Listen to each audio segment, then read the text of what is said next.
Job 29.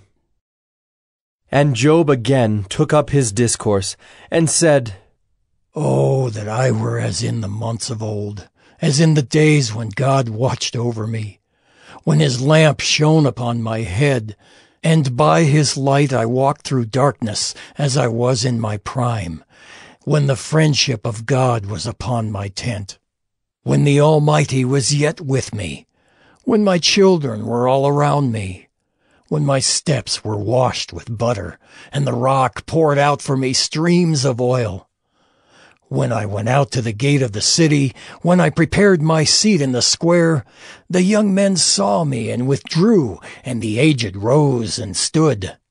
The princes refrained from talking and laid their hand on their mouth. The voice of the nobles was hushed, and their tongues stuck to the roof of their mouth. When the ear heard, it called me blessed, and when the eye saw, it approved, because I delivered the poor who cried for help, and the fatherless who had none to help him. The blessing of him who was about to perish came upon me, and I caused the widow's heart to sing for joy.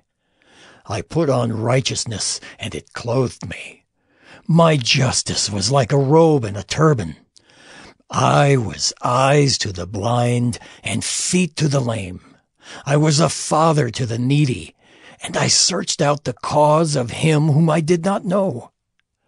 I broke the fangs of the unrighteous and made him drop his prey from his teeth. Then I thought, I shall die in my nest, and I shall multiply my days as the sand.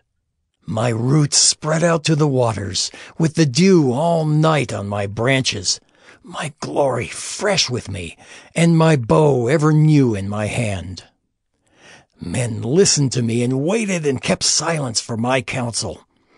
After I spoke, they did not speak again, and my word dropped upon them.